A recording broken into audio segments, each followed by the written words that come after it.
साहित्य लहर में आपका स्वागत है। आज आप सुनेंगे हिंदी कहानी करवा का व्रत। आइए कहानी सुनते हैं।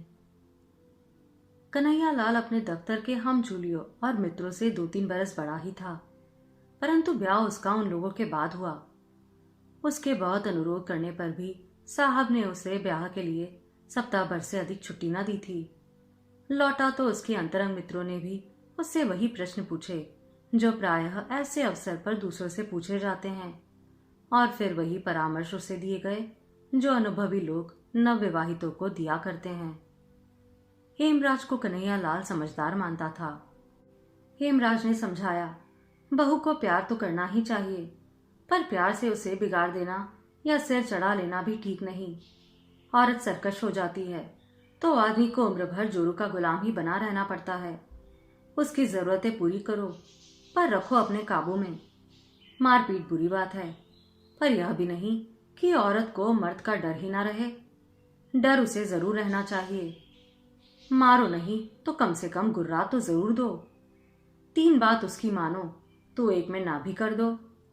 यह ना समझ ले कि जो चाहे कर या करा सकती है। उसे तुम्हारी खुशी नाराजगी की परवाह रहे, हमारे साहब जैसा हाल ना हो जाए। मैं तो देखकर हैरान हो गया। एम्पोरियम से कुछ चीजें लेने के लिए जा रहे थे तो घरवाली को पुकार कर पैसे लिए। बीवी ने कह दिया, कालीन इस महीने रहने दो, अगले महीने सही। तो भीगी बिल्ली की तरह बोले, अच्छा, मर्दों को रुपया पैसा तो अपने पास ही रखना चाहिए, मालिक तो मर्द है। कन्हैया के विवाह के समय नक्षत्रों का योग ऐसा था कि ससुराल वाले लड़की की विदाई कराने के लिए किसी तरह तैयार नहीं हुए। अधिक छुट्टी नहीं थी, इसलिए गौन की बात फिर पर ही टल गई थी। एक तरह से अच्छा ही हुआ। हेमराज ने कन्हैया को लिखा पढ़ा दिया कि पहले तुम ऐसा मत करना कि वह समझे कि तुम उसके बिना रह नहीं सकते, या बहुत खुशामद करने लगे। अपनी मर्जी रखना, समझे। औरत और बिल्ली की जात एक।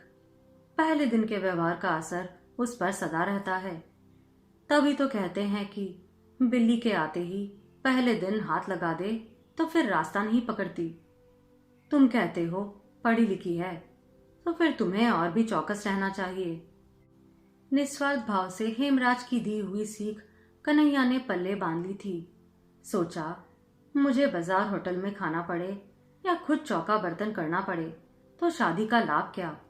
इसलिए वह लाजो को दिल्ली ले आया था।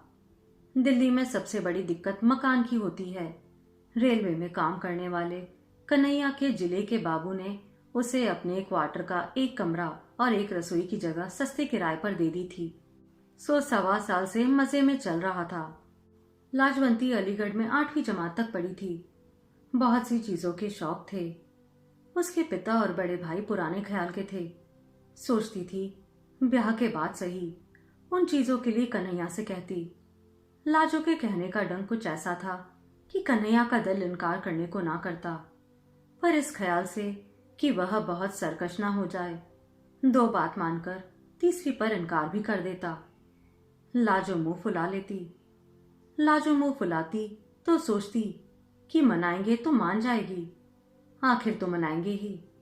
पर कन्हैया मनाने की अपेक्षा डांट ही देता। एक हाथ बार तो उसने थप्पड़ भी चला दिया। मनौती की प्रतीक्षा में जब थप्पड़ पड़ जाता तो दिल कटकर रह जाता और लाजो अकेले में फूट फूट कर रोती। फिर उसने सोच लिया, चलो किस्मत में यही है तो क्या हो सकता है। वह हार मानकर खुद ही बोल पड़ती। कन्हैया का हाथ पहली 2 बार तो क्रोध की बेबसी में ही चला था। जब चल गया तो उसे अपने अधिकार और शक्ति का अनुभव होने लगा। अपनी शक्ति अनुभव करने के नशे से बड़ा दूसरा नशा कौन होगा। इस नशे में राजा देश पर देश समेटे जाते थे, जमींदार गांव पर गांव और सेठ मिल और बैंक खरीदते चले जाते हैं। इस नशे की सीमा नहीं। यह चस्का पड़ा तो कन्हैया के हाथ उतना क्रोध आने की प्रतीक्षा किए बिना ही चल जाते। मार से लाजो को शारीरिक पीड़ा तो होती ही थी, पर उससे अधिक होती थी अपमान की पीड़ा। ऐसा होने पर वह कई दिनों के लिए उदास हो जाती। घर का सब काम करती, बुलाने पर उत्तर भी दे देती। इच्छा ना होने पर भी कन्हैया की इच्छा का विरोध ना करती, पर मन ही मन सोचती रहती, इससे तो अच्छा है मर जाऊं, और फिर समय पीड़ा को कम कर देता।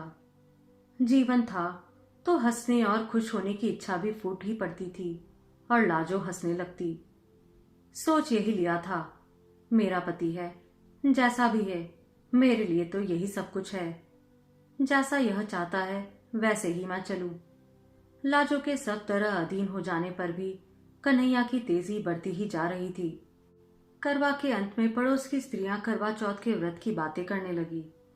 एक दूसरे को बता रही थी कि उनके मायके से करवे में क्या आया। पहले बरस लाजो का भाई आकर करवा दे गया था। इस बरस भी वह प्रतीक्षा में थी। जिनके मायके शहर से दूर थे, उनके यहाँ मायके से रुपए आ गए थे। कन्हैया अपनी चिट्ठी पत्री दफ्तर के पते से ही मंगाता था। दफ्तर से आकर उसने बताया, तुम्हारे भाई ने करवे के 2 रुपए भेजे हैं। करवे के रुपए आ जाने से ही लाजो को संतोष हो गया। सोचा, भैया इतनी दूर कैसे आते।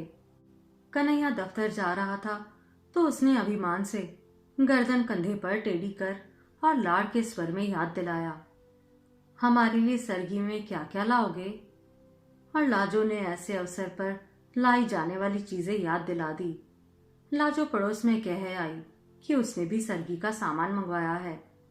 करवा चौथ का व्रत भला कौन हिंदू स्त्री नहीं करती। जन जन यही पति मिले, इसलिए दूसरे व्रतों की परवाह ना करके पढ़ी लिखी स्त्रियां भी इस व्रत की उपेक्षा नहीं कर सकती। अवसर की बात, उस दिन कन्हैया लंच की छुट्टी में साथियों के साथ कुछ ऐसा काबू में आ गया कि 3.25 रुपया खर्च हो गए। वह लाजो का बताया सरगी का सामान घर नहीं ला सका। कन्हैया खाली हाथ घर लौटा तो लाजो का मन बुझ गया। उसने गम खाना सीखकर रूठना छोड़ दिया था, परंतु उस साज मुंह लटक ही गया।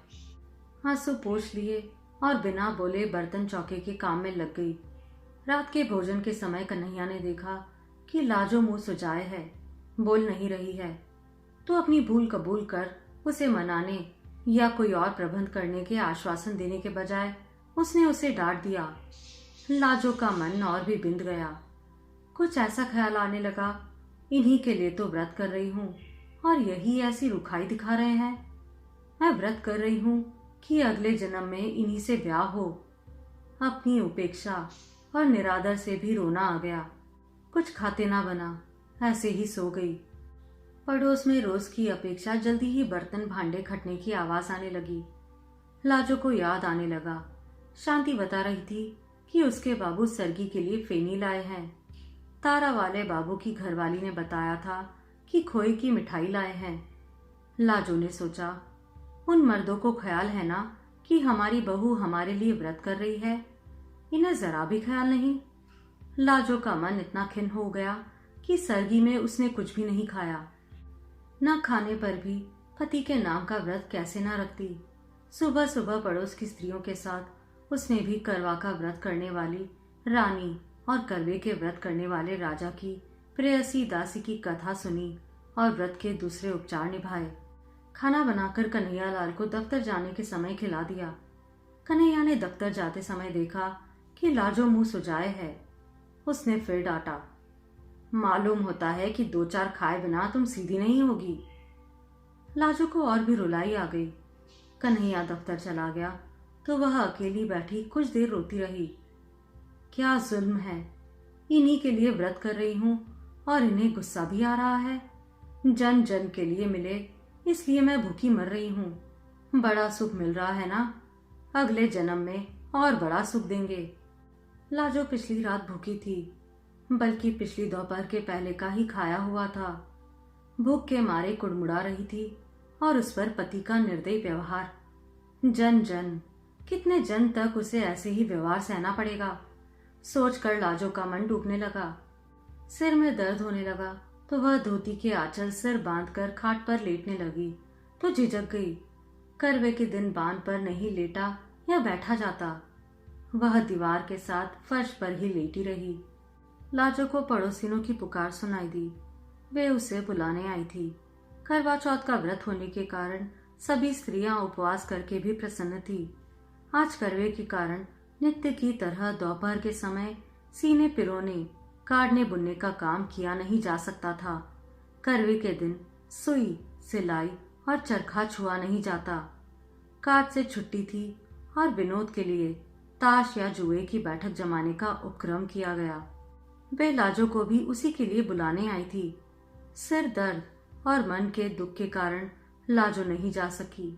सिर दर्द और बदन टूटने की बात कहकर वह टाल गई और फिर सोचने लगी, ये सब तो सुबह सरगी खाए हुए हैं, जान तो मेरी ही निकल रही है।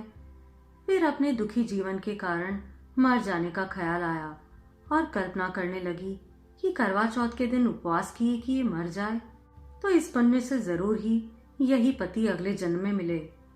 लाजो की कल्पना बावली हो उठी। वह सोचने लगी, मैं मर जाऊं तो इनका क्या है, और ब्याह कर लेंगे। जो आएगी वह भी करवा चौथ का व्रत करेगी। अगले जन्म में दोनों का इन्हीं से ब्याह होगा। हम सौते बनेगी। सौत का ख्याल उसे और भी बुरा लगा। फिर अपने आप समाधान हो गया, नहीं, पहले मुझसे ब्याह होगा, मैं मर जाऊंगी तो दूसरी से होगा। अपने उपवास के इतने भयंकर परिणाम की चिंता से मन अधीर हो उठा। भूख अलग व्याकुल किए थी। उसने सोचा, क्यों मैं अपना अगला जन्म भी बर्बाद करूं। भूख के कारण शरीर निढाल होने पर भी खाने को मन नहीं हो रहा था, परंतु उपवास के परिणाम की कल्पना से मन क्रोध से जल उठा। वह उठ खड़ी हुई।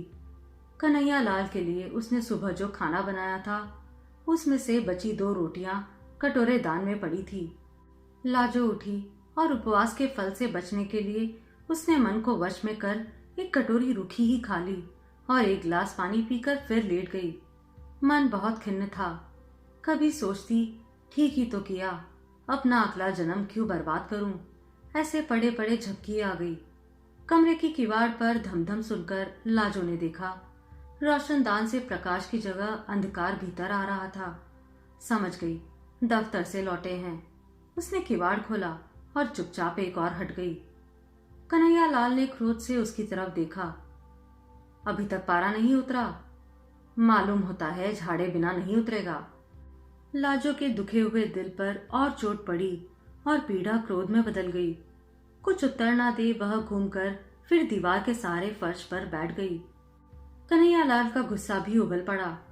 यह कड़ है, आज तुझे ठीक कर ही दूं, उसने कहा और लाजो को बाहां से पकड़कर खींचकर गिराते हुए 2 थप्पड़ पूरे हाथ के जोर से ताबड़तोड़ जड़ दिए और हाफते हुए लात उठाकर कहा, और मिजाज दिखा, खड़ी हो सीधी। लाजो का क्रोध भी सीमा पार कर चुका था। खींची जाने पर भी फर्श से उठी नहीं और मार खाने के लिए तैयार हो उसने चिल्लाकर कहा, मार ले मुझे, जान से मार डाल, पीछा छूटे, आज ही तो मारेगा। मैंने कौन व्रत रखा है तेरे लिए जो जन जन मार खाऊंगी। मार डाल। कन्हैया लाल का लात मारने के लिए उठा पांव अधर में ही रुक गया। लाजो का हाथ उसके हाथ से छूट गया। वह स्तब्ध रह गया। मुंह में आई गाली भी मुंह में ही रह गई। ऐसे जान पड़ा कि अंधेरे में कुत्ते के धोखे से जिस जानवर को मार बैठा था उसकी गुर्राहट से जाना कि वह शेर था या लाजो को डांट और मार सकने का अधिकार एक भ्रम ही था। कुछ क्षण वह हाफता हुआ खड़ा सोचता रहा और फिर खाट पर बैठकर चिंता में डूब गया। लाजो फर्श पर पड़ी रो रही थी। उस ओर देखने का साहस कन्हैया लाल को ना हो रहा था। वह उठा और बाहर चला गया। लाजो फर्श पर पड़ी फूट फूट कर रोती रही। जब घंटे भर हो चुके तो उठी। चूल्हा जलाकर कम से कम कन्हैया के लिए खाना तो बनाना ही था। बड़े बेमन से उसने खाना बनाया।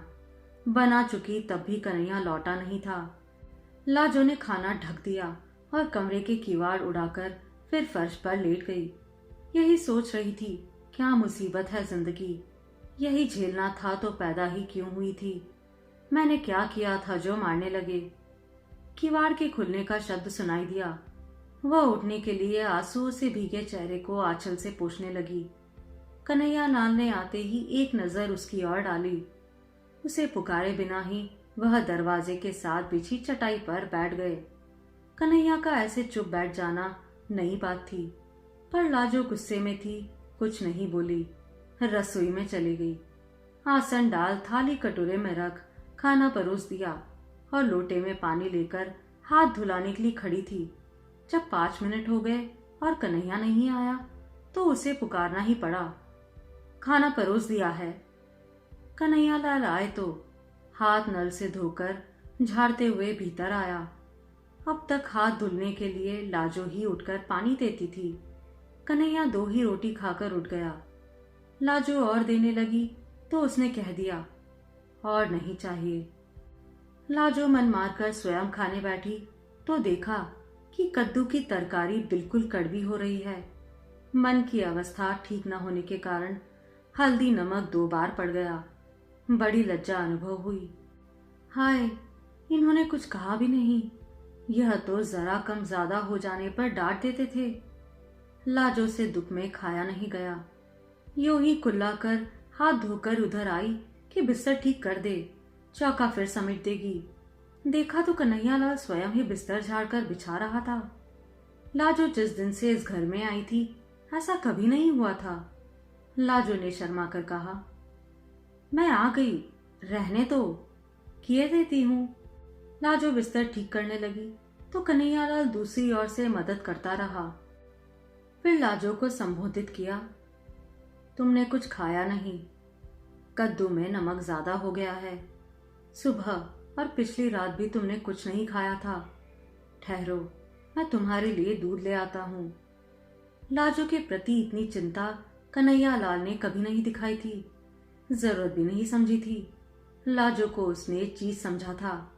आज वह ऐसे बात कर रहा था जैसे लाजो भी इंसान हो, उसका भी ख्याल किया जाना चाहिए।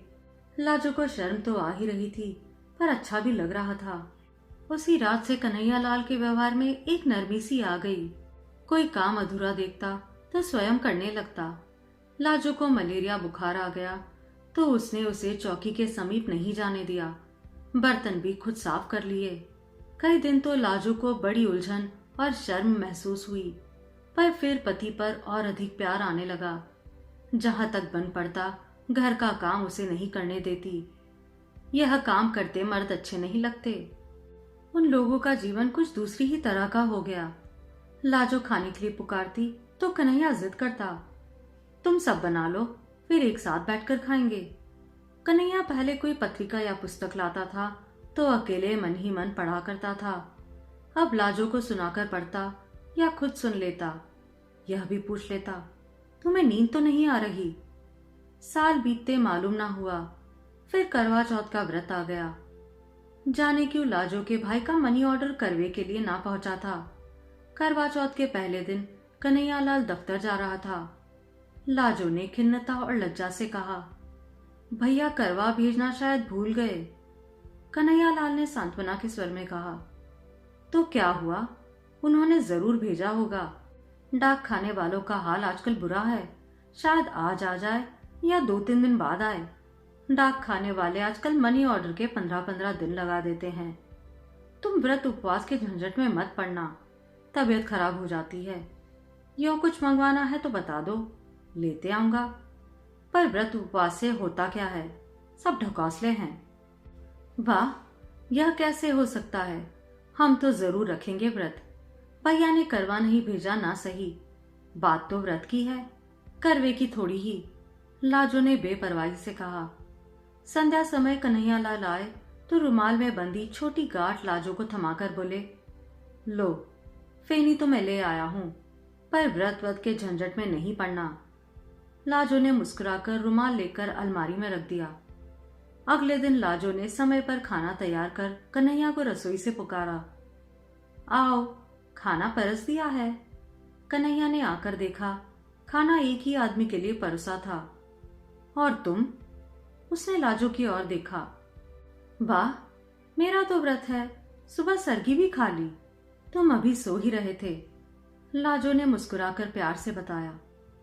यह बात तो हमारा भी व्रत रहा। आसन से उठते हुए कन्हैया लाल ने कहा। लाजो ने पति का हाथ पकड़कर रोकते हुए समझाया, क्या पागल हो, कहीं मर्द भी करवा चौथ का व्रत रखते हैं? तुमने सरगी कहाँ खाई? नहीं नहीं, यह कैसे हो सकता है? कन्हैया नहीं माना। तुम्हें अगले जन्म में मेरी जरूरत है तो क्या मुझे तुम्हारी नहीं है? या तुम भी व्रत ना रखो आज? लाजो पति की ओर कातर आंखों से देखती हार मान गई। पति के उपवास से दफ्तर जाने पर उसका हृदय गर्व से फूला नहीं समा रहा था। आप सुन रहे थे यशपाल जी की कहानी करवा का व्रत।